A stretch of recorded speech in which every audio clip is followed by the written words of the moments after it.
Good day and welcome to today's webinar. I'm Emma Espel and I'm a researcher with the Regional Education Laboratory serving the Central region. Steve Meyer, Research Director for REL Central, and I will serve as the facilitators for today's REL Central webinar, Reporting on Teacher Preparation Program Performance, a look at state approaches. The goal of today's webinar is that participants will further their understanding of approaches that states are using to report evaluation data to teacher preparation programs, as well as lessons learned from state experiences. To get us started today, Steve will begin with a little information about the REL Central program and the Educator Effectiveness Research Alliance, who is sponsoring today's webinar. We will then hear from our co-presenters from Kentucky. Kim Walters-Parker and Terry Hipschman will discuss accountability management in Kentucky, including the rationale for Kentucky's approach, essential issues in accountability management, and concrete examples of its use. And as an exciting note, Kim is joining us today from her classroom, so we can get the practitioner's perspective there too. And after that, we'll have some time for question and answers, and then Hap Hairston and David Huff will discuss Missouri's annual performance report for educator preparation programs, including its development and challenges faced by the Missouri Department of Elementary and Secondary Education of educator preparation programs. So before each section, I will be introducing our invited presenters. In addition, we will have several opportunities for presenters to respond to participant questions. Due to the large number of participants, we have muted everyone upon their entrance into this webinar. You have access to the chat function on the side of your screen, which will allow you to ask any questions or let us know of any difficulties you may have. When you ask questions, please send them to all panelists. That way, Terry, Kim, Hap, David, Steve, myself, and the host will all receive them and be able to respond accordingly. We will gather all of the questions and be sure that the presenters receive them so that they may respond before the conclusion of this webinar. And if we don't get to all of the questions, there will be an opportunity for presenters to provide answers where we post the webinar on the REL Central website. If you're having any difficulties, feel free to send the questions to the host and we'll do our best to assist you. This webinar is being recorded and it will be posted to the REL Central website at relcentral.org within a few hours following today's presentation. Previously recorded webinars are also available at that site. I'm now going to turn to Steve Meyer to share some information about the Regional Education Laboratory serving the Central States. Welcome, Steve. Great. Thank you, Emma. Thanks everyone for joining today, and special thanks to our presenters for being a part of this webinar today. We're really excited about it. I'm just going to give a quick overview of the REL program and a little background to contextualize the work that we're talking about today. So first, the Regional Education Laboratory program serves 10 regions. Let me see if I can move something quickly. Excuse me. There we go. The current iteration of the REL contract began in 2012. The work is carried out through research alliances, which I'll talk about a little more in a moment. And then the focus is really around building capacity to use data and research by states, supporting high-quality research, and helping promote data use in different ways. So getting policymakers and practitioners to incorporate data into their work. Next slide, please. All right, so REL Central, we're a partnership of these three organizations, Marzana Research, RMC Research Corporation, and Augenblick Fleisch & Associates. We serve the 7 states that you see there, Colorado, Kansas, Missouri, Nebraska, the Dakotas, and Wyoming. And we have 3 sort of priority topics: educator effectiveness, which is the topic we fall within today, closing the achievement gap, and post-secondary and workforce readiness.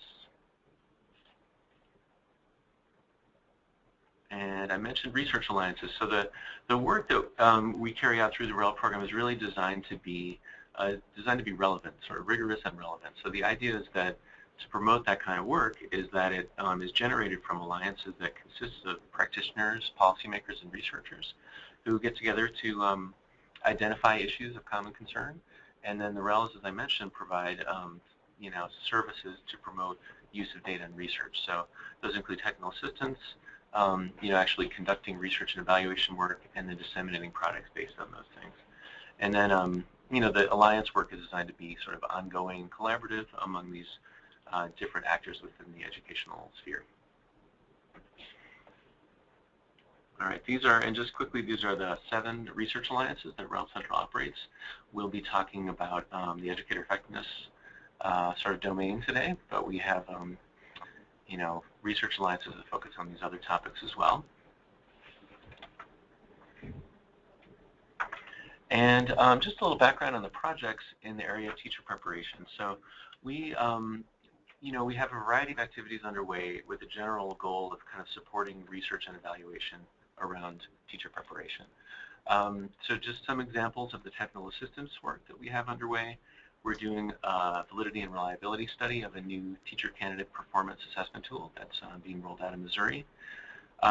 We also have been working with Kansas to develop an analytic tool to increase the reliability of the scoring process that they use for teacher candidates.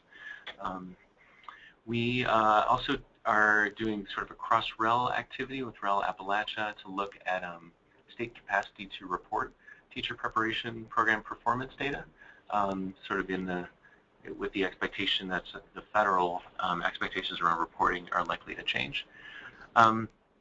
We also did an inventory of data for the 7 states that we serve to see the kinds of data collected at the state level that would support evaluation of teacher prep programs, and also a review of research around teacher preparation and its relationship to student and teacher outcomes.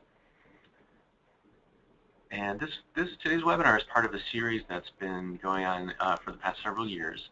And there's a lot of information on the slide, but this is essentially just the titles of there are 8 total, I guess, including this one, or maybe 9 total, including this one. Generally on the topic of teacher preparation, again with a focus on evaluation research. These are all archived and available on the REL Central website, so if they're any of interest to you here, you can check those out. And then on the kind of research side, we've had a couple descriptive studies related to teacher preparation at REL Central. And the first one has been published. It was published at the end of 2014. And basically what it's describing is the approaches that states in our region are using for evaluating teacher preparation programs. So there's been a real change in the focus of those over recent years. States are tending to evaluate more frequently and focus more on outcomes, and so some of those findings are documented in that report. And then we also conducted a study this year in Missouri that was taking a close look at what the clinical practice experiences of teacher candidates was like. We did a retrospective survey of first-year teachers asking them what their student teaching and field experiences were like, and have analyzed that survey data, and that's a report that we expect to come out early next year. Here's our team. These are all the Educator Effectiveness Alliance folks.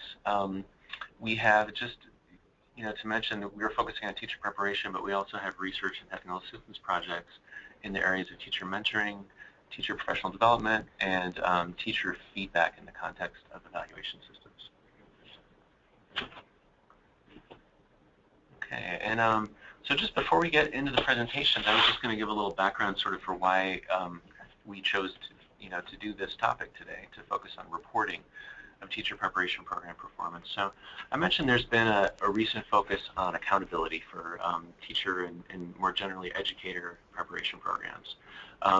Historically, the way that those programs have been evaluated has focused much more on their design and implementation, less on the outcomes. So there's been sort of a movement at the state level, likely coming soon at the federal level in terms of requirements for reporting, and also in standards for national accreditation. All of those things are really focusing much more on outcomes. So kind of, performance outcomes, for example, for teacher candidates, and then the success of their eventual students who are in K-12 schools.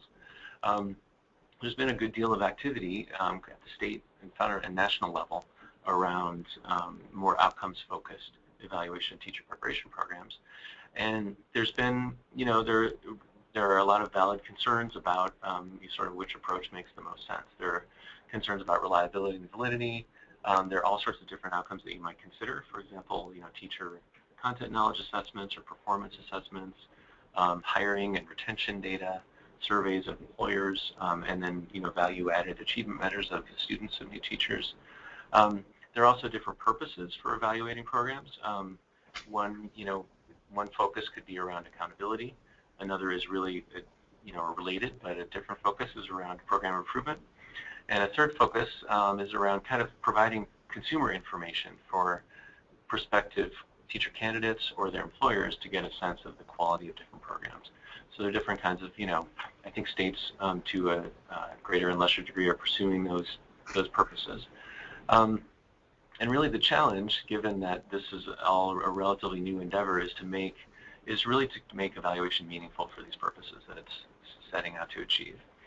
So we're really excited to hear from a couple states, Kentucky and Missouri, that have really been thinking about these issues and made a substantial amount of progress around developing new evaluation systems for teacher preparation programs.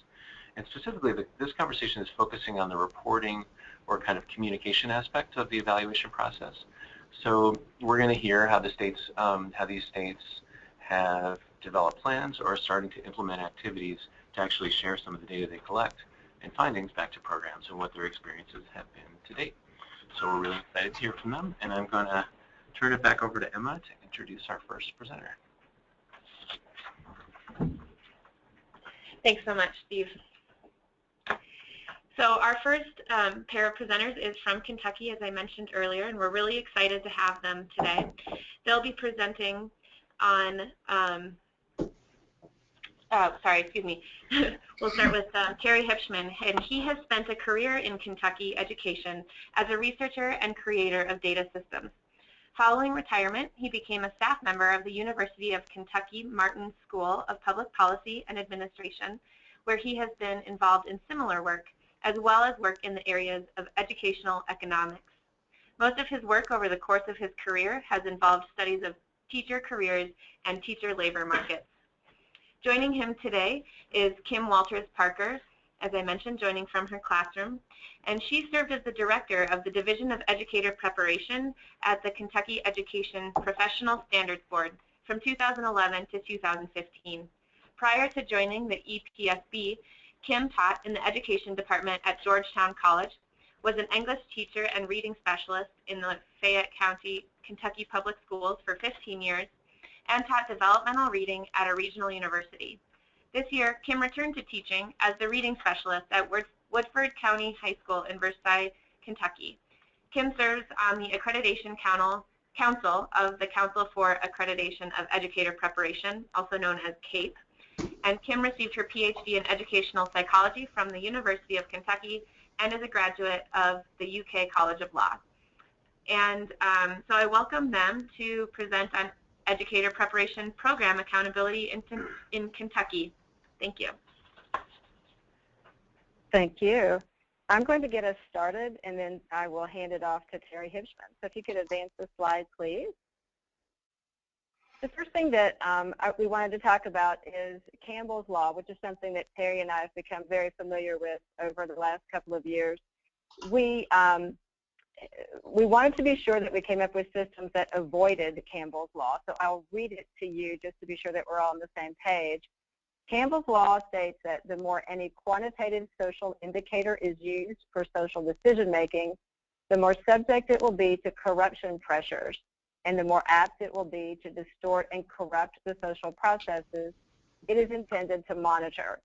Now, we like to summarize this by basically saying that given the opportunity, people will understandably attempt to game systems that measure whatever their responsibilities may be.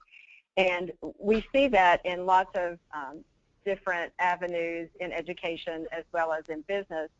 And that's exactly what we wanted to avoid. When Campbell's Law takes over, it ends up that we're not really even measuring what we think we're measuring people's ability to work around things, and that was what we wanted to avoid. We want our data to tell us answers to our real questions, not just answers to some questions or not answers to questions that we aren't even really clear what we're investigating. So in our efforts, Kentucky wanted to find ways to evaluate our educator preparation effectiveness and avoiding Campbell's Law. And so we came up with two ideas. One, that we wanted to combine methodologies so that there was no sort of one workaround or anything like that. And we also wanted to avoid any bright line rules that encourage gamesmanship. We wanted to develop a system that encouraged and supported growth and informative feedback rather than just something that was punitive. So the system is not without consequences, but it's not sort of predicated on being punitive from the outset. Terry Hitchman is going to talk about the ins and outs of how all this works. As Emma mentioned, I am no longer working at the Education Professional Standards Board. I am now a classroom teacher. And I will say, big shout out to my students here in Versailles, Kentucky, who did a great job of being really quiet all the way through dismissal. So Terry, I'll hand it off to you. Thank you, Kim. Next slide. In 2013, Robert Brown, who was then the executive director of the Professional Standards Board, asked me to come up with a comprehensive plan for educator prep program accountability. We looked at the research literature on accountability both in education and in other fields, and we came up with a document which is available to you if you desire to read it at the address given at the bottom of the slide. The system is currently in development. Some parts have actually been rolled out. Others have not yet. We expect the first use in a real sense to occur next year. Next slide. As we looked through the research, we came to the conclusion there were certain principles that ought to apply to how we developed a system. We're going to go through each of these individually in a second, but as we talked about these principles and as we showed the various products that we're preparing as part of the system, we sort of came to an informal motto which we tell people whenever they express concern, and that is, we will use what works, we will abandon what doesn't work, and we will treat you fairly. Next slide, please. The first principle that we came up with was that we should generally avoid composite indexes. Composite indexes have many problems. One of the problems they have is they tend to de-emphasize just a few factors, and we're inclined to think that there are many factors that ought to be evaluated. What's more, they tend to value what we measure either because we have the data on hand or because it's easily accessible. Instead of necessarily measuring what we value, they tend to discourage us from using some ingenuity in finding ways to measure things that we haven't been able to measure before. They also suffer from the index problem, which is a well-known problem in economics that has to do with setting the weights for a composite index. They also cause a lot of system gaming by people subject to them. We actually tried a composite index several years ago, which we abandoned in 2009, called the QBI, and what we found was that all the institutions that we were trying to measure actually learned how to game the system so well that they all looked pretty much perfect. Next slide, please. With respect to bright lines, the problem with bright lines is they generally fail to recognize differences between different units. If, for example, you train a lot of teachers across the border in another state, it's going to be hard to hold you to a bright line measure that has to do with the proportion of your graduates who become employed if all you have is Kentucky data. They are useful sometimes when a single absolute standard can be established, and we'll show you an example of that later. Next. Generally, we think we should use multiple measures. The task of an educator preparation program is complex. It involves many things.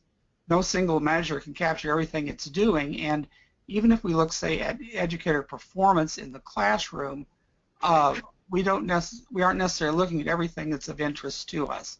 We're interested not only in how well teachers perform, but also whether educator prep programs are producing enough teachers of the right kind, whether their teachers are persisting once they enter the classroom, and so forth. As a result, we came up with 45 measures. There probably will be others in the long run. And based on these measures, we ought to actually judge a program as less than effective even if its completers are performing well. Next slide. Something we discovered along the way was that it's recommended by just about everybody in this field that you have an annual review of your accountability system because of Campbell's Law and the unintended consequences that occur, and also because along the way you might discover other things you want to measure that you aren't already measuring. In addition, everybody recommends that local systems, the agents that you actually measure with your accountability system, have their own systems and they be linked to your system. In Kentucky, we plan an annual review of our system, and we also are going to have the prep programs themselves have accountability systems. Most of them already do. The trick is going to be to link them to ours. Next. This is an idea, just culture, that we came across that we thought was just too good to pass by. This originally emerged in the airline and maritime industries, and it's credited by a lot of people with the very low rate of accidents in the airline industry over the last several decades. What it does is it separates errors into two types. Those that are kind of understandable human errors, which may, by the way, have catastrophic consequences, and those that are due to blameworthy causes. Those due to errors in judgment and system malfunctions are not treated the same way as those that are caused by negligence, malfeasance, and most important, recklessness. What just culture does is it sanctions only blameworthy errors, but it responds to less blameworthy errors by going to the person who made the error, asking them what happened, and trying to find a solution, but it doesn't necessarily impose sanctions on them. Next. Next slide. This is an idea we thought was important as well. As you know from reading the research literature on the subject, the effects of education prep programs wash out in the first few years, and that's understandable. And an agent, like an EPP, should only be responsible for what's immediately within its control. As a result, to the extent that we look at, say, teacher performance in the classroom, we should weight our measures in such a way that the institutions are held accountable only for the first few years, and then districts and schools should have heavier weight after that. Next. In order to implement all of this, one of the things we had in mind was multi-level sanctions, where we start with very low, mild sanctions, if we have them at all, and then progress to ever more severe sanctions as we deal with recklessness and malfeasance and failure to respond. The lowest level of sanction is just public reporting, a report card. There's some research that shows that report cards, in fact, have the ability to change people's performance. Above that, the next level is a technical assistance, where we would get together with the programs, talk about a problem that we or they or both of us have identified, and try to mutually arrive at some solution. The third level of sanction is program review, where we would impose a solution on an institution, and then after that come real sanctions. One of three increasingly severe consequences: identification of the program as poorly performing, limitations on its privileges, where we perhaps wouldn't let them, say, prepare physics teachers, and then finally decertification. Just by the by, we've actually imposed each of these three severe sanctions at one time or another in the last few years in Kentucky. We're hoping that the accountability system we're implementing will give us better data and a better grounds than we have to do that. Next slide. Now, we're going to show you some examples of various areas. We're not going to show you examples of everything we do, but we're going to show some things we hope are illustrative. The thing to keep in mind about what we're doing is that our approach is to use charting more than anything else as a method of looking at educator prep program performance.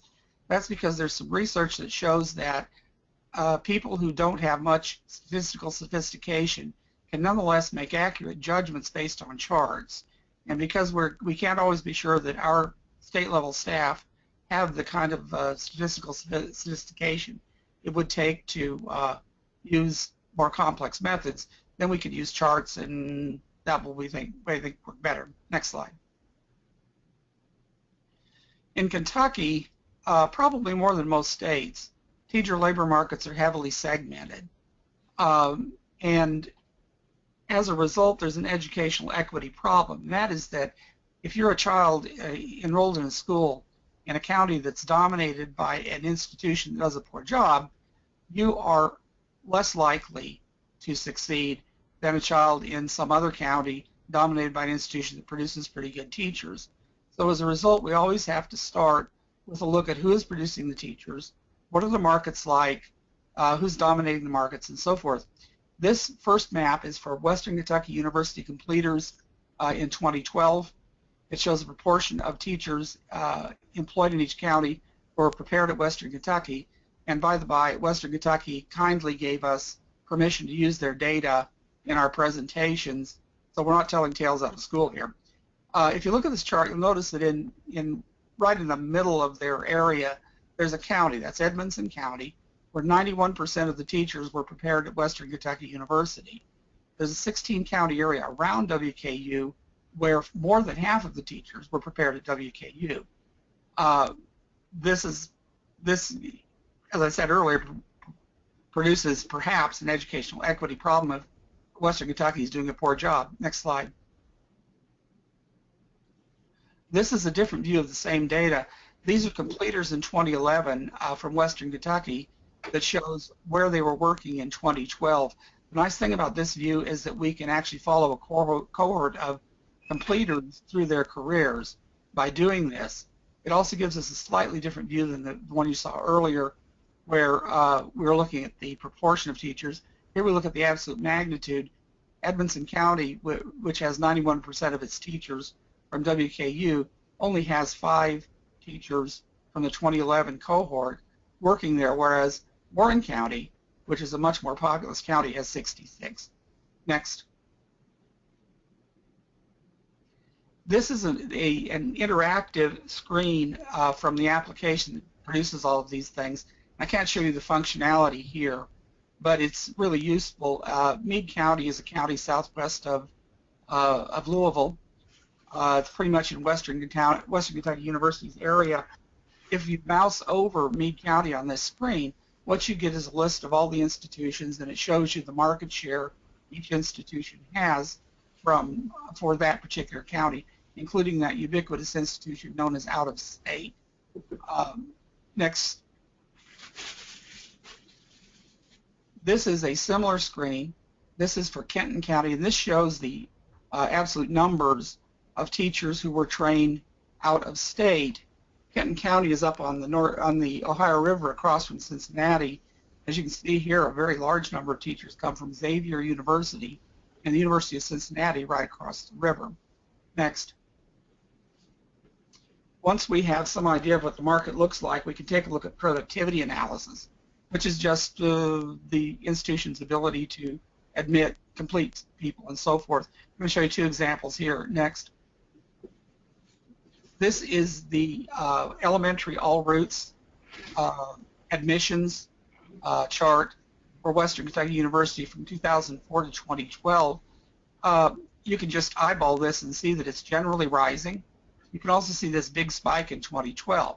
The big spike occurred for all institutions except one in Kentucky, and it occurred as a result of a newly implemented Kentucky regulation on the quality of people who could enter elementary programs.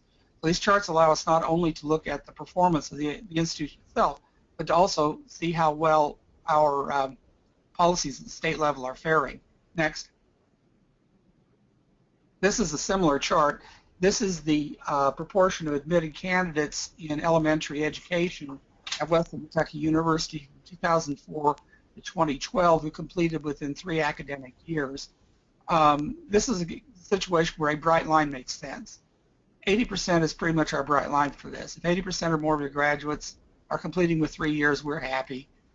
This chart generally shows they're doing pretty well. They've begun to drop off in the most recent bucket, and we're going to watch that in the next few years.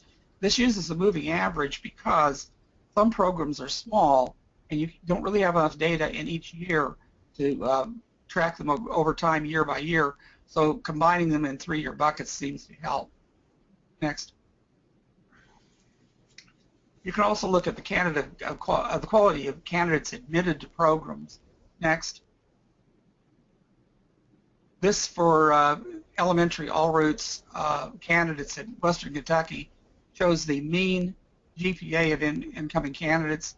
The difference between 3.3 and 3.2 might be significant, but probably doesn't make much difference. Next slide. But this is a much more informative chart.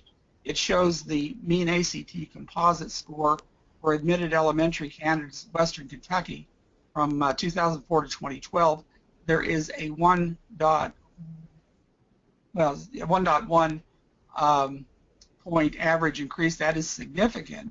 You notice it goes up considerably in 2012 when we implemented the new regulation on the quality of elementary candidates. Next. We can also look at completer quality. We have just a single slide to show you here, but there are a number of other things we'll be looking at. Next. This is something I'm sure you're familiar with, praxis completion rates. These are the percentage of completers from 2004 to 2012 who passed the praxis. The red line are those people who passed it the first time they took it. The green line is the people who passed it within 3 years of completing. That we use 3 years because we found that if somebody doesn't pass the praxis in 3 years, they probably never will. If you look at the gap between those two statistics, what you have is kind of a measure of how much candidates from particular institutions had to learn outside of the institution in order to be certified. If the gap is very large, then we have concerns about whether the institution is doing a good job of preparing its candidates. Next. This is our first attempt to show how a proportional model works. Next. This is an index of attrition, not a composite index, mind you. This is an index of attrition. It weights differentially for the number of years since completion. The institutions get a heavier weight earlier. The schools and districts get a heavier weight later. And it charts for the red line, which is Western Kentucky University completers. The green line is district completers who completed within the same time frame.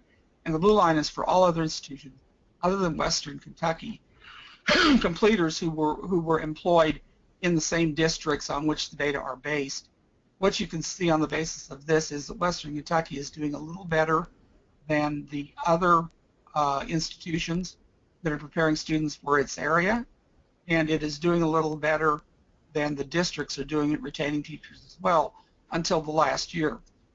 All of our institutions except one had this spike in the last year, and that we think is because the stimulus money ran out in that year.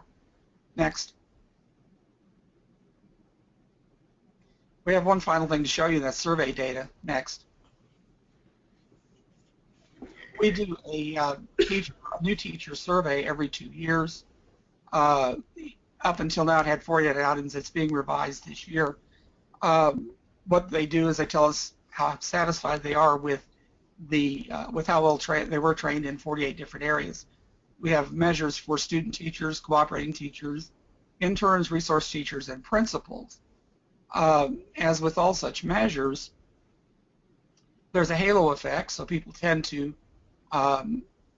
respond positively towards their dear alma mater. So most measures are typically about 70%. This is the percentage of people who marked their experience as either good or very good. And if you notice, most of these are pretty high marks, above 70% for most measures, except for the very last item, item 48. Item 48 dealt with their preparation to deal with English language learners, and we found across the board that in all institutions, people were concerned, interns, resource teachers, everybody, at how well our teachers were prepared to deal with English language learners, and we actually had a response to that based on this chart. Next. This is the reference for Campbell that we mentioned above. If you haven't read Campbell, you should. He's entertaining and he's instructive, and if you're going to produce an accountability system, you should be aware of the sometimes egregious problems that occur as a result of our attempts to measure such things. Next. Now we'll entertain any questions or comments. Great. Thank you so much, Kim and Terry. We did have a couple of questions come in, and so I'd like to start with one.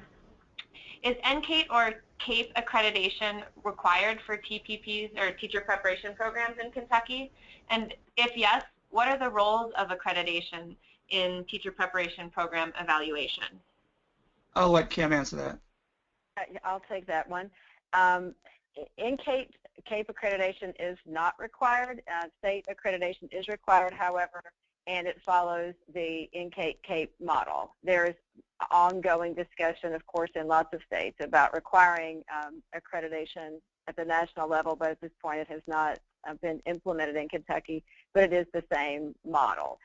So in using that information as far as evaluating quality, it's information, but we don't really perceive any difference between the results of the CAPE accreditation and our state accreditation, other than a comparison, perhaps an evaluation by visitors who have a little bit different perspective. So it's informative, but it is not required and it's not weighed separately. Great, thanks so much. Another question that came in addition to candidates, are teacher preparation programs evaluated themselves? So for example, course syllabi, quality of professors, etc. Again, those kinds of things are evaluated when programs are submitted for initial approval and upon making major changes and that sort of thing, and on subsequent visits. Kentucky is involved in a process right now to redevelop the way it does program approval and accreditation, and some of these things are probably being considered a little bit more. On the other hand, when we talk about effectiveness, it's always dicey to try to kind of decide what's going to be a measure of effectiveness as far as the output and what's just an input measure. Not everyone's excited about evaluating syllabi, and people can't agree on what quality might mean in terms of professors. Is it research? Is it credentials? Is it recency of experience? So I think what Kentucky is trying to do is look at the programs that produce the most effective teachers with the measures that we have and understand, and then work backward and see what factors may have contributed to that we weren't even aware of going into it. So, so sort of yes and sort of no, but I would not say that those things are weighed heavily. I think the answer is yes, to the extent that those prove to be useful measures. Exactly. Thank you. Another question just came in. It was mentioned that educator preparation programs are measured across 45 different measures. And so the question is, what are the domains of those measures? The design document is available to you, and I would encourage you to look at it. It gives those in detail. It also shows their origin, our thinking about how we arrived at them, and so forth. Obviously, we don't have time to lay all those out right now. Thanks, and we'll go one more question and then move on. What role does the State Department of Education play in evaluating teacher preparation programs? In Kentucky, the Education Professional Standards Board is an independent standards board, so it's a separate agency. The Kentucky Department of Education that oversees 212 is not really involved in evaluating teacher preparation programs. They're, of course, a partner, and they're, of course, involved in giving feedback about changes that might be useful and that sort of thing. But the decision-making is made by the Education Professional Standards Board. The KDE will be providing us with data, which is essential to performing this job. Right. It's certainly a partner, along with the Council on Post-Secondary Education. Okay, thanks so much for your insightful comments and presentation. I'll take the next slide, please, and we will move on to hear from Missouri. Dr. David Huff is Professor of Research and Statistics and the Dean at the College of Education at Missouri State University. He joined the faculty at MSU in 1991 after earning a PhD in Education Policy Analysis at the University of California, Riverside, where he also worked as a research fellow. David founded the Institute for School Improvement at MSU in 1995 and the Ozarks Educational Research Initiative in 2007. He was managing editor for the Middle Grades Research Journal from 2006 to 2010 after having served 12 years as the editor-in-chief of Research in Middle Level Education for the National Middle School Association in Columbus, Ohio. In addition to numerous publications and evaluation of grant-funded education and community partnerships across the nation, David has served on numerous boards, including the National Forum to Accelerate Middle Grades Education and the Community Partnerships of the Ozarks. Joining him is Gail, or Hap Hairston, who is finishing his 8th year working in the Office of Educator Quality for the Missouri Department of Elementary and Secondary Education. Hap brings a unique set of experiences to his role as the Director of Educator Preparation. His 27 years as a teacher and school administrator and 8 years in educator preparation provides him with a unique perspective for developing the next generation of educators. Missouri has developed continuous improvement models for educators that included the redesign of educator preparation. So I welcome Hap and David to present today on using Missouri's annual performance report for continuous improvement in educator preparation. Well, thank you, Emma, and good afternoon, everyone. And Megan, if you'd please advance the slide. And appreciate David taking his time to join us today. And of course, one of the things that we've learned about this area is that it's going to continue to grow, and the knowledge base is going to continue.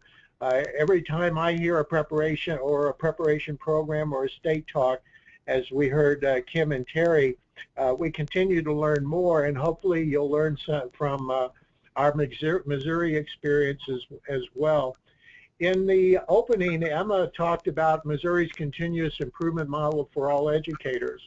And the slide you're looking at just gives you a real quick glimpse of what this looks like. Of course, the most important thing occurs in the center: our children, our families, our communities, our state, the nation, and of course, our part in the world. But this work began back 2011, and it began with the development of our Missouri Standards and Quality Indicators with a professional continuum. And we did that for the 5 categories listed at the top: teachers, counselors, librarians, building leaders, and superintendents.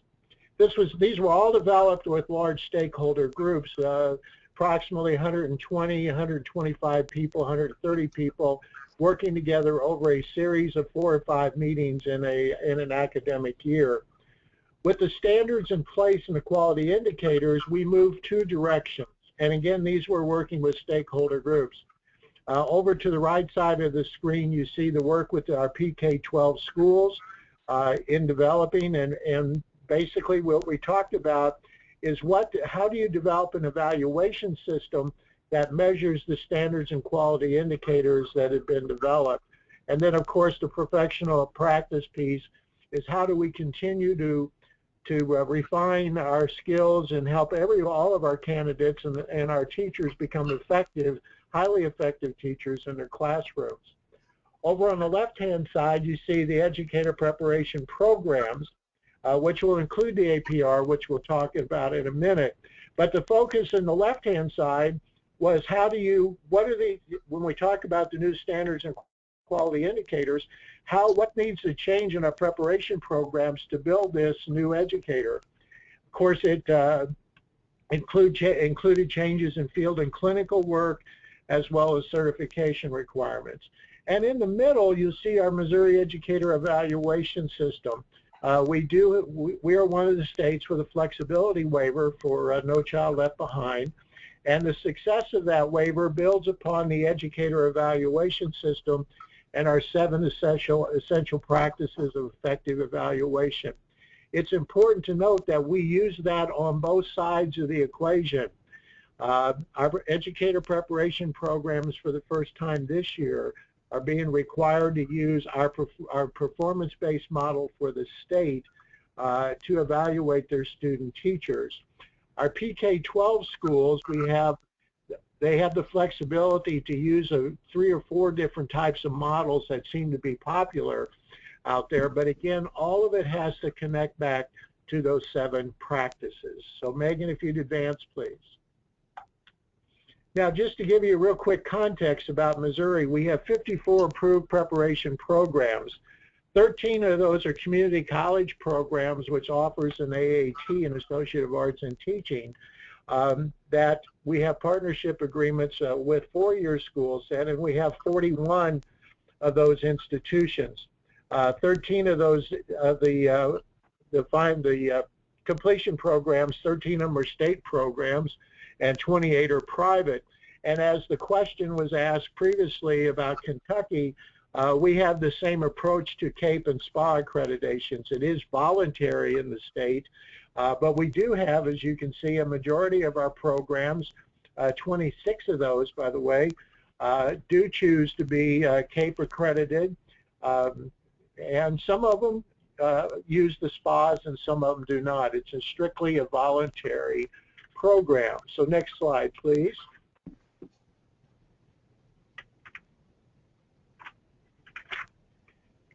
Now, one of the things we want to give you a little history. Previously in September 1999, the Missouri Standards for the Teacher Education Program, or MOSTEP, were enacted.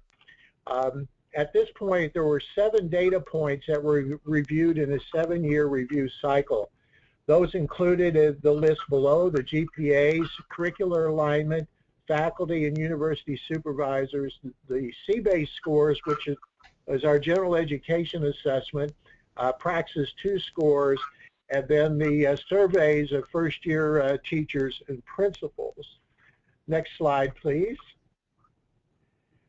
The challenge and journey began, as we mentioned earlier, actually in the fall of 2010. As we worked in the Office of Educator Quality as part of the Missouri Department of Elementary and Secondary Education, the task was to build a coherent and cohesive model for continuous improvement for all educators. This started with candidates in preparation programs all the way through with practicing educators, whether you're a classroom teacher or a superintendent. The work involved, as we mentioned earlier, of course, PK-12 work, working with EPPs and our professional associations. Next slide. We moved from MOSTEP in 1999 to MOSPE in 2012, and you can see the differences between the two sets of standards. Over to the left, we have MOSPE. It had 8 unit standards. The teaching standards were aligned with InTask and basically our accountability or continuous improvement relied upon a 7-year review cycle. Now over to the right, we moved to the Missouri Standards for the Preparation of Educators, or called MOSPE. We reduced from 8 unit standards to 6. Again, the nice thing about the timing is the InTask standards with the little n were just being released, and we appreciate REL's assistance as we worked with our new standards and quality indicators to ensure that our standards were aligned with InTask. The biggest shift occurred when we replaced the 7-year review cycle with an annual performance report. Next slide, please. Now, as we talked about in the data points, it's important that you notice again, we talked earlier about the 7-year review cycle and the data points and the surveys. Now, you can see over to the right, when MOSPE, we begin looking at the annual performance report, and you'll notice that some of the data points remain the same. The GPA only for middle school and secondary, the Praxis 2 and Missouri content assessments, and the surveys. Now, I just noticed that we do, we do have those areas, and we'll talk about some additional sections or data points in a minute. Next slide, please. We challenged our preparation programs and the leaders by having a series of regional meetings, and the question was, how do you measure the effectiveness of your educator preparation program? From those outcomes, our deans and unit leaders talked about we needed to have a statewide data system to do that. We were fortunate in that we had been using the IES grant money and the National Governors Association money to build a data system for our PK-12 schools. And the challenge that we moved forward with was to utilize our funds and resources to add on to that system to include educator preparation. So it is important for states to build those systems. The other piece coming out of that was we needed to be sure that we were using common assessments across the board, that you needed to have that yardstick, and there needed to be some commonalities with the yardstick, whether you were looking at large programs, small programs, differences in certification programs, and et cetera. And then the other one was all providers were held to the same standards. And this was really important to our EPPs that were in existence at that time and continue to be, as we've added to our programs since then. And our state board has, on several occasions, reminded our new preparation programs being approved that they will be held to the same standards as the other programs. So let's look at the annual performance report. And Megan, if you'd advance the slide, please. Excuse me. We look in particular at this point at two of the 6 standards. Standard number 1, academics. We look at the Praxis score. Now, Praxis ended in our state in August of 2014, and we began a new series of Missouri content assessments that started in September of 14. Also, the GPA, you'll notice we do just middle school and secondary. We purposefully have avoided looking at early childhood and elementary because of all the differences in our preparation programs and how to begin to match those with our certification requirements and to develop a GPA matrix to calculate that. In working with some of our researchers at the University of Missouri-Columbia, they encouraged us to continue looking at GPAs, but in a more defined area, such as middle school and secondary school content areas, where we had very specific certification requirements and course requirements that could be easy aligned and therefore develop a GPA matrix for the calculation of those grade point averages in the content area. And then Missouri has been fortunate. We've been doing a statewide survey for almost over 9 years now, capturing the data from first-year teachers that's typically conducted in late March or April of an academic year. And then we also have the surveys completed by their building principals. So we get a real nice mix. Our performance or our percentage of return is right around 60% each year, of which we understand when we do a statewide survey that 60% is a pretty nice mark to reach with that. So if you advance, Megan, we'll talk about the last standard. This is an area that we're working on now, and when we get to the APR format, you'll have a chance to see that. Standard 3 is in field and clinical. Indicator 1 talks about performance assessments. We are moving forward and have implemented across the state now a series of performance assessments for teachers, building principals, our school counselors, and librarians. The slide gives you an indication of where we are in that process, and you'll note the different timelines. Our building principals evaluation or the performance assessment is ahead by a year of the work. So it was implemented in fall of 14. Data will begin informing the APR process in the 2015-16 school year. And our teachers, counselors, and librarians are in a different schedule. Implementation is this fall, and our first data will begin populating the APR in 2016 and 17. The communication plan, and Megan, if you'd advance, please.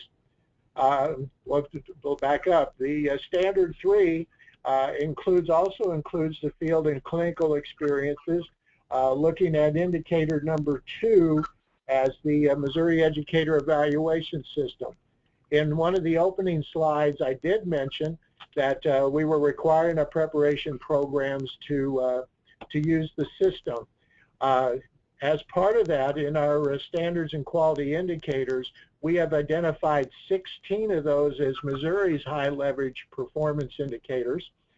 Those were identified by 120 plus of our school districts who were involved in the pilot of our evaluation system model that was developed. We do gather ratings from our cooperating teachers on 16 of those, the same 16 for for supervisors, and we do ask for our building principals to give us ratings on 4 of those.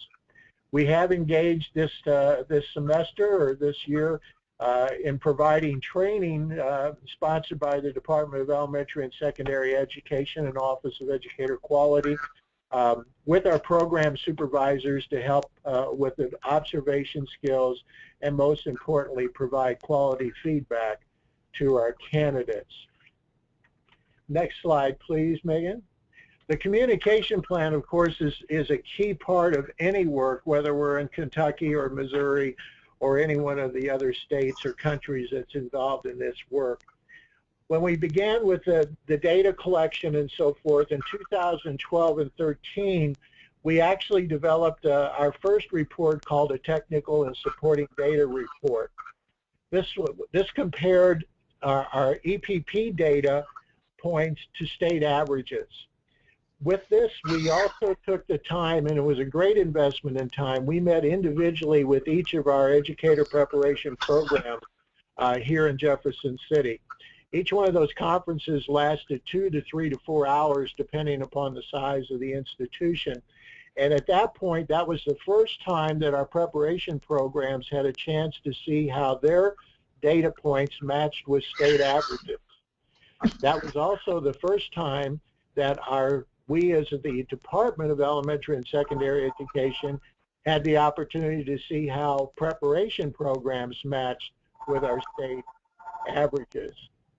In 2013 and 14, we moved, instead of having individual conferences, which we still welcomed if people wanted to schedule those, we provided webinars. We also engaged a MOTAC, or the Missouri Technical Advisory Committee, of assessment directors across the state to help us with this work, and that was implemented in 2013-14, and we presented a draft report to the State Board of Education at the meeting in February of 2014. Next slide, please. Now in 2014-15, last year and this year, the APRs, our annual performance report, was made available to educator preparation programs for their first review individually and then possible file appeals if they believe some of the data was incorrect. We released that to individual EPPs in first part of, or the end of November, but in December, what we refer to as an internal release, where all EPPs could see each other's annual performance report. We're going to continue with that same process for the 2015-16 school year. In 2016-17, that data collection, as it moves into the performance report format, will be publicly reported for the first time in February of 2017. And then in 17 and 18, we will continue with the public reporting again in February 2016. Only this time it will contain decisions about whether preparation programs have met or not met our benchmarks. So Megan, let's talk about what does this report look like and what guides the report. You see a picture of the slide of our comprehensive guide, and as Terry and Kim talked about, we'll be glad to make this available to our participants out there, because this is the guiding document for our annual performance report. This is updated annually. As we talk, it includes the calculations for the data and all the decisions, the rules for continued approval, and how we phase in new indicators, because as you've already gathered from my comments, we have new content assessments, new performance assessments, and the Missouri Educator evaluation system. So let's go ahead and click forward again, Megan, please. Now, this is the report format program summary, and Megan, click, and this is going to give you a red circle. Up at the top, you will see the 4 standards, or the 3 standards we talked about. The student academics, the standard 3 field and clinical, and then standard 4. Now, under standard 1, under academics, you'll notice there's 2 indicators. Indicator 1.1 is the licensure assessment pass rate. This would be the scores on the previous praxis assessments, and now as we move into the transition with the Missouri content assessments. Most of the data this year for our annual performance report will be praxis data. We'll see a smattering of the Missouri content assessments, but next year we'll see a very small number of praxis scores as compared to Missouri content. Our benchmark for that is that by certification area that you have to reach an 80% pass rate for your participants by the second attempt. So on or before the second attempt, you have to hit that mark with that.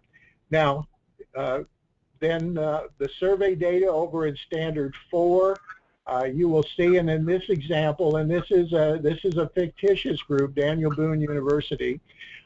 We do indicate how you can see where things are met or not met. You'll notice a lot of the NDs, ND1s, 3s, and so forth. Over down at the bottom left, you'll see the challenges that we run into in regarding cell size. We have some institutions in our state that are fairly large. We have some institutions that are relatively small. Our colleague David Huff, Missouri State University, is one of the largest, if not the largest producer of our teachers in the state. Now Megan, hit the link one more time, and you'll see how we use the certification clusters. When we worked with our National Technical Advisory Committee, we talked about how to deal with small cell sizes. One of the suggestions was to create clusters. So you can see in this group under fictitious Daniel Boone that the administrative cluster, we do have principals, school or special ed administrators, and superintendents. And in this particular case, the principals, both principal K-12 or K-8 and 7-12, had a cell size large enough for the GPA in each of those areas, as well as the superintendent with it. And then you can see how the other ones, early childhood in elementary, typically in our state, will always have a large enough cell size with that. But then under grades K-12, you'll see that we've put together a combination of our K-12 certification areas, and in this case you see where art was a met and PE was a not met. So it is gauged not by the institution, but by each certification area within the institution. Now click ahead one more time, please, Megan. Now in the center, you'll see this is where we talked about where our performance scores will go. 3.1 is as we look, and I forget which one will be which. One of them is going to be the scores for our performance assessment, whether it's the school leaders, teachers, counselors, or librarians, and then the other one's going to be the evaluation scores from using the Missouri Educator evaluation system. Megan, please move to the next slide. Continuous improvement. Our next 2 slides talks about our real purpose in this work is to, again, move programs to become always improving, as well as improving all educators. We've mentioned our 2 levels of technical advisory committees. We have our national group and we have our local group. And as a matter of fact, tomorrow we'll be welcoming our group. We're taking a look at performance reports for our communication or our community colleges. Cell sizes and use of certification clusters. We currently use an N of 30, and we're discussing what would this look like with cell sizes of 10. Of course, the transition of assessments, the fidelity of data points. Missouri is moving toward requiring school districts to use evaluation data and student growth and achievement. So what does that look like in regards to our annual performance report a few years from now? And you heard Terry's discussion about how Kentucky moved away from having an index. The index is something that has been discussed and suggested in the state. So, but at this time, with the development of our APR, we're still, at a growing stage, but the index is something out there that we're taking a look at. And of course, what other measures are out there? So Megan, next slide, please. Now, as we mentioned earlier, this is a field that's rapidly changing. We've been involved in this now for 3 years as far as the reporting process, and we anticipate that there's going to be a number of changes as we move forward and talk about what this is going to look like in 5 to 10 to 15 years. It's important that we all continue to watch the vision, to share the vision and the methodology of our work. Defining the role of the assessment director, one of the challenges that we've worked with as we meet with our assessment directors is what has been their role or the opportunity to work with their colleagues on their campuses in regards to improvement, continuous improvement. We received a wide range of answers last time about what those roles were, and we anticipate that role to become more clearly defined as we move forward with the work. Varying resources, time, and personnel.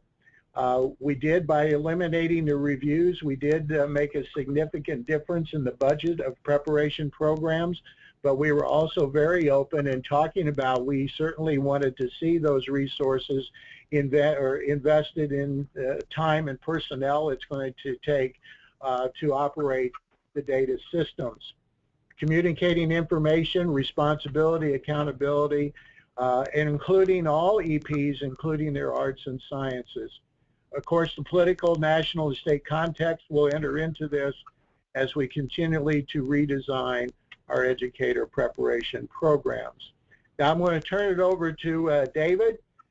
David has been actively working not only in our state as a preparation program leader. David is involved in one of our key advisory groups, the Missouri Advisory Board for Educator Preparation, which was newly formed.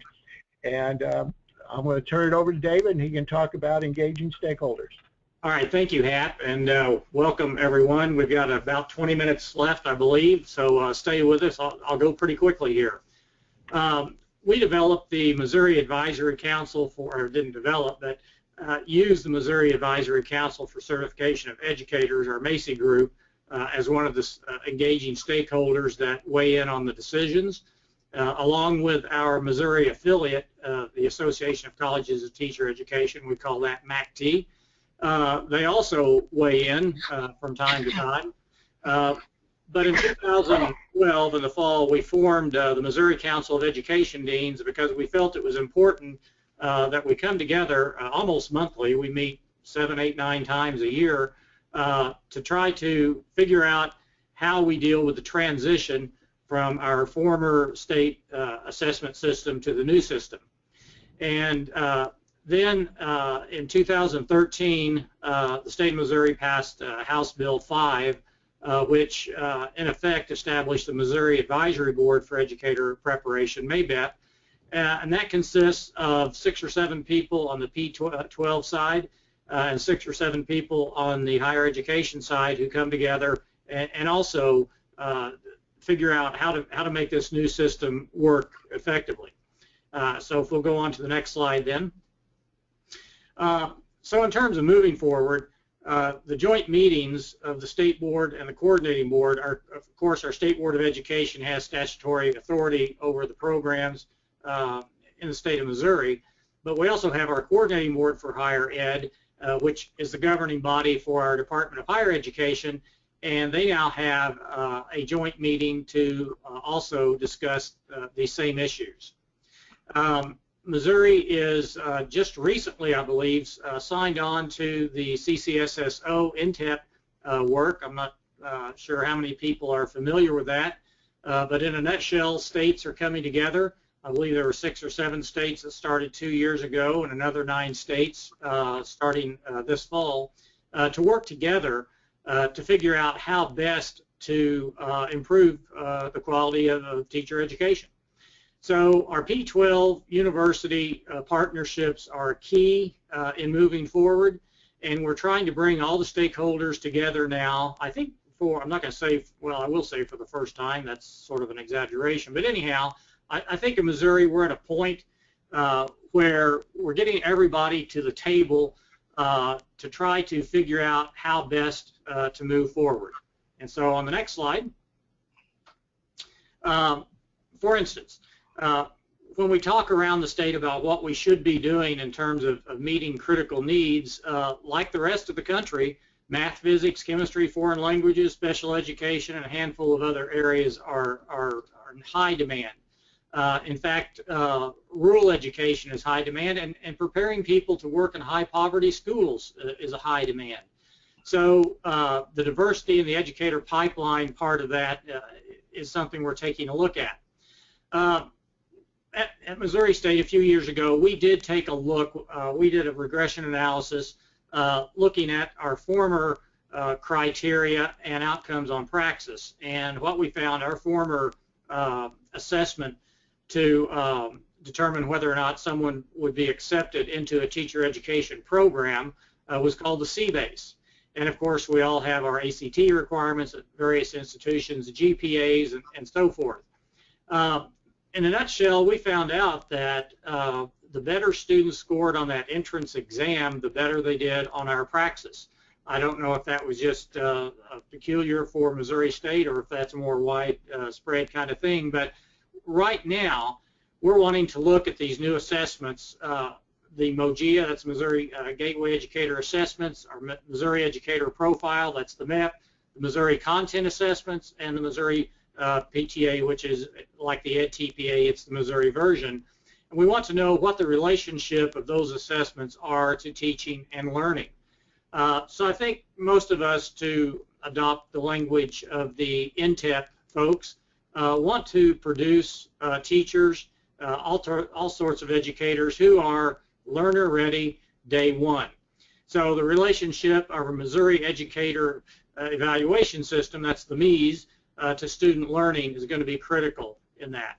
And so when we put all this together, we ask the question, what is the role of higher education in ensuring that schools hire the right teachers, the teachers they hire are well prepared, and you heard Terry say early on, there's a lot of literature saying that you can maybe, perhaps, measure the impact a preparation program has, and especially clinical experience, field experience, student teaching experience, to classroom teaching and perhaps learning. That's pretty dicey, but anyhow, for the first year or 2 or 3 or 4 or 5 and beyond that, it gets difficult to trace that back. And so when we ask what's the role of higher education, we're looking at beyond the initial part of preparing educators.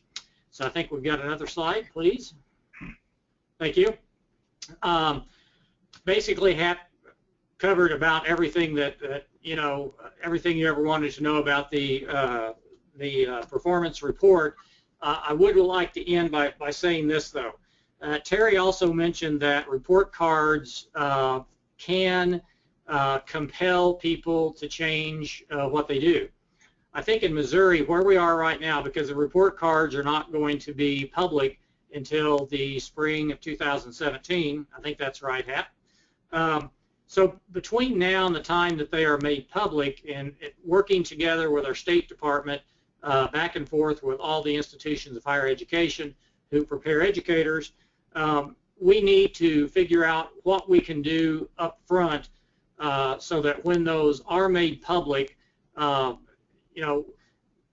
people need to be looking at valid information that is an accurate reflection of the program, if I said that right. And so, you know, in Missouri being the show me state, I think most of us want to understand better the relationship of those assessments, the relationships of the data in the report cards, the content validity, the construct validity, and the predictive validity of those assessments, so that when the data are made public and people are looking at it, it really is meaningful. Thank you very much. Great. Thanks so much, David and Hap. Yeah. Thank you, David. So we have a bunch of really good questions that have come in, and just quickly before we get to those, I wanted to remind everyone, just go through a couple of reminders that this webinar is being recorded. This one and other ones in the series are available at relcentral.org. Right after this completes, you're going to get an email request to complete a customer satisfaction survey. We hope you'll fill that out to give us some feedback about today's webinar. And then also the slides that you've seen today will also be posted at relcentral.org. So some of the resources that were mentioned, for example, you know, Hap mentioned the comprehensive guide to the annual performance report in Missouri, and the design document that's informed Kentucky's system for evaluating programs is also available, and the links are in the slide text that will be posted to REL Central. And I'd also invite people to continue asking questions if they have them, and if there are questions we don't get to in these last few minutes, we will ask presenters to respond to those in writing and post them on the website as well. So to start things off, we had a question, kind of a methodological question, that referred to some research conducted by Mike Podgorski at University of Missouri about one issue is that, you know, some researchers found that there's much more variation within programs than between them, and then another issue is around teacher sampling. So, I think if my understanding of the question is correct, that the participant is asking about you know, different types of candidates, for example, being attracted to different types of programs, or there being differences in recruitment. So I guess interested in feedback about the extent to which your evaluation approaches address those issues. Yeah. Well, thank you, Stephen. I think, you know, one of the things, of course, Mike's work and his colleagues, Corey Cadell and Mark Ellert, that was published 3, 4, 5 years ago, maybe actually even longer now. And, you know, I think that was one of the things that we looked at when we began with the challenge is how do you determine whether or not your candidates are effective or not. You know, that was you know, with the advantage or you know, working with Mike in the state, he's met with MACD and had some you know, made some comments that were a little unsettling, because people, you know, we've determined for a long time that educator preparation does make a difference. I firmly believe that. But when you're asked to present data that shows that, it's really been difficult. I think one of the things that we hope to see over a period of time is we, you know, at Kentucky and the other states out there will actually have identified and developed systems, regardless of what they're called, or the different formats, that actually begin to tell us what differences preparation programs do make. You know, because going back to my years of preparation, you know, working in educator preparation, you could certainly see, of course, you have a wide variety of candidates coming in, and you know, you begin to actually, in your own mind, identify and pick out the people that will probably be very successful in the classroom. So I think those things are continue to work forward. We've been very sensitive to the metrics and how we use those. And, you know, even though we've got 3 years under our belt, yeah, we don't know for sure if those are the right metrics, how to determine those, or if we're at the right benchmarks. You know, we continue to move forward. We continue to work with our technical advisory committees, both in Missouri and nationally, and pay attention to what other people, you know, I learned a lot, as I mentioned earlier, from watching Terry and Kim's work, especially as you saw the way we display things in annual performance report. And I made a note to myself that as we work with our data people, what do these things look like on line graphs? and so forth. So I think this area is a area of study of which is only going to continue to get more robust, and we're going to learn more over a period of time. Great, thank you, Hap. Any other comments related to that question? All right, great. Another one is another sort of methodological question is the concern about whether programs can be fairly evaluated when there's so many other confounding factors contributing to novice teacher proficiency. So have you all thought about, how to address that concern?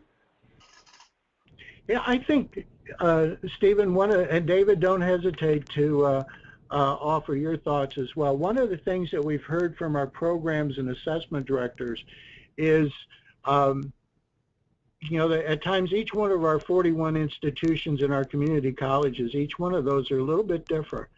Even though the end result is a teacher certificate, the way they go about building that educator is different. So one of the things we've talked about is how do we recognize the individuality of those programs and identify that in part of the, as part of the annual report, performance report. At this point, it's a discussion item. It's something on our radar screen. We certainly want to look at that. We certainly, as we work with CAPE and so forth, and working with the evidence guide, because our annual performance report does take the place of our individual certification reports that we used to use for our programs who are CAPE accredited. So I think that's one of those things, Stephen, we're going to just continually to work on, to see what this stuff means down the road. Great. All right. Thank you, Hap. And how do these evaluations address issues of equity with regards to recruiting and retaining multilingual or ethnically diverse teachers? That's an interesting question. One of the things, again, going back to the differences of our programs, we do have some of our programs and even programs within our preparation programs that are designed to recruit candidates, whether it's diverse candidates or into special fields like STEM and so forth. I think one of the ways that Missouri is trying to make an impact is through our Missouri Equity Plan. We were recently approved by the Department of Education in D.C. With our equity plan, and that work is really beginning to move forward as we speak. We have representatives from the state that will be participating in NASB meeting in Baltimore next week. We've brought on to staff to work with us a former building principal out of the Kansas City Public Schools, Andrea Dixon Seahorn, excuse me, to work with us in that direction, and she has begun working with school districts and so forth that have had shown great success in growing their own teachers. We'd like to move this forward with our equity plan and share information with our programs to give them more of an opportunity of what the market looks like in regards to the state, in regards to region, as well as certification areas, and give them a chance to use that data to fine-tune programs that they may want to use to help and recruit candidates to come to their campus. We also realize that this needs to be a state function as well, and that if we're going to meet our goal of having a highly effective teacher in every Missouri classroom, our educator preparation programs are certainly on the front side of that, but they need some support from statewide initiatives as well. So concerns have been voiced that our benchmarks work against having a diverse group of faculty or educators. One of the things that we feel is very important, that any candidate earning a Missouri certificate has met a certain set of standards, and our state board has confirmed that on a couple of different occasions. But we understand the need to have a diverse faculty, but we want to move forward with the different directions of to accomplish that and not lower standards. Great. Thank you, Adam. So the next question is a Missouri-specific question, but which is, in what ways are the APRs used in licensure decision-making? But I guess I would maybe generalize that for Kentucky as well, if there are ways that the evaluation system has a bearing on licensure decision-making. Yeah. Stephen, I want to ask for a point of clarification. Are we talking about individual certificates for teacher candidates, or are we talking about a bigger context? Do you have any idea? I don't. I assumed it was referring to individual candidate decisions. Yeah, well, at this point, we still, you know, if a preparation program is approved, you know, for example, we'll go back to Daniel Boone. If they're approved in a certification area and a candidate completes that approved program, we'll issue them a certificate. And of course, completing the approved program means completing all of our statewide assessments at the appropriate benchmark. Sure. Yeah. Now, if a program becomes unapproved, they would not be able to offer that certification program, and so forth. Now, they still could, you know, they still could have approved certification programs in their EPP, but you know, as our system's set up, it's designed to focus on individual certification programs. Right, I see. Okay, great. Thanks. And you mentioned, I know, Hap, in your presentation, you talked a bit about cell size and, you know, sort of what makes most sense for reporting. The question is, have EPPs, educator preparation programs, given any pushback for more disaggregation by certification type? We've had discussion, Stephen, in regards to keeping track of the different routes candidates have taken, because even, you know, within some of our programs, again, depending upon the individual program and their work, we do have, you know, of course, the traditional 4-year route. We do have a lot of post-baccalaureate programs and so forth. So we've heard from programs that they would like to, for that to be considered in the annual performance report. We've taken it's been our approach to date that if they recommend a teacher for a certificate, it really doesn't matter to us which route is taken, that they've earned their certificate according to the approved program. We encourage our preparation programs to keep track of those routes. So, for example, let's say a math preparation program, their data points don't look well or don't look good. I think, you know, the key thing that we know they do, and we would encourage them to do, of course, is look at their data. And is that data coming from a non-traditional type student program, or is that coming from a traditional program? So, you know, at this point, we expect them to keep track of their own routes to that, and our focus has been on, if they recommend a candidate for that certificate, it doesn't matter to us which route that they have completed the approved program there. We've, you know, one of the things at our MOTAC meetings, we continually talk about cell size, and that's going to be on the agenda when we have our next national conversation with our National Technical Advisory Group. You know, if I could comment on that as well, this is David again. I really think there's 3 things that sort of fall under a larger umbrella here. And the first one is sort of a philosophical stance.